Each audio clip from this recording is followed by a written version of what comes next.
Spidey bans make no sense. You might think it's a calculated decision, but what if I told you it's simply the result of your psychology?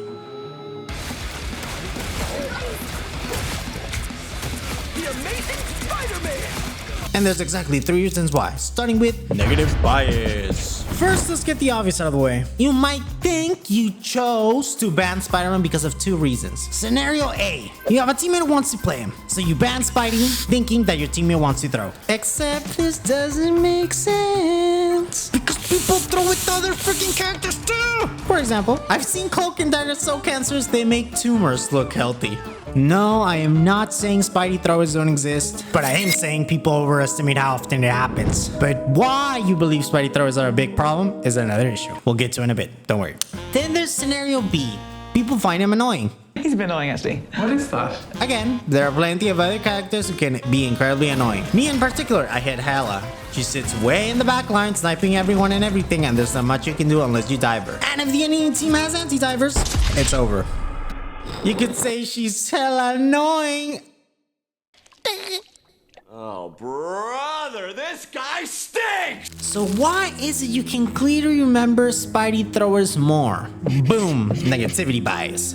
Basically, people tend to remember negative experiences more. The better the feeling, the more likely you'll remember it. Which begs the question, why are Spidey experiences more negative than other characters? Let's just say those 2 scenarios were the tip of the iceberg. Because the second reason Spidey is banned is because of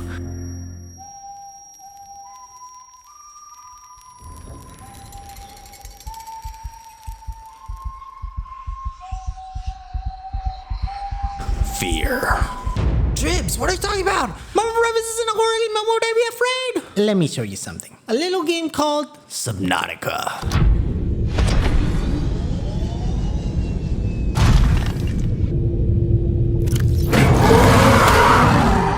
Do you feel that? Your heart pumping, blood rushing through your body, sweat dripping out of your pores. You see, in horror games, there are 2 elements, horror and dread. Horror is the crappy shock experience, the jump scares of Chore Simulator 3000. And other crappy copycats we don't care about. Dread, on the other hand, is the anticipation. It's the oh shit, something's lurking in the corner moment. And believe it or not, dread is how Spidey makes you feel. Think back on your matches against. Looking back, you probably didn't know the signs because the adrenaline was already pumping through your system. Your mind preoccupied with the objective.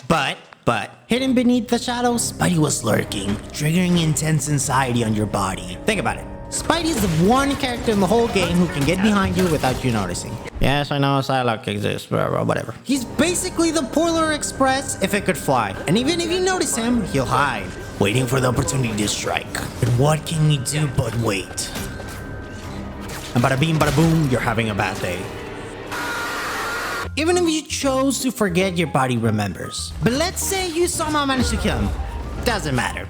He'll come back instantly, making you feel just, worse. But Spidey isn't the only one who initiates this feeling. All divers do this to some extent, but Spidey definitely is a purple cow of divers. Not only because he's small and exceptionally fast, but unlike other divers, this feeling is amplified by one issue. A skill issue. If you ban Spidey, chances are you're bad. I'm sorry, you just suck. And I don't mean you're completely useless, but a lot of healers, sometimes even DPSs, just don't know how to deal with Spidey. There are a lot of Spidey counters. A lot.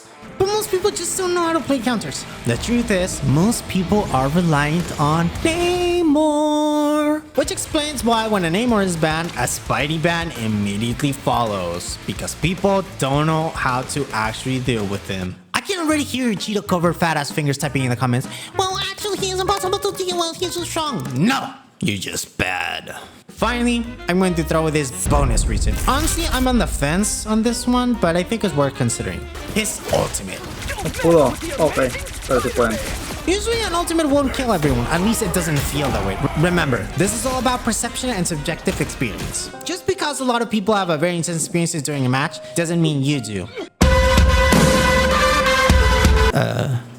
What was that? Oh yes, it's ultimate.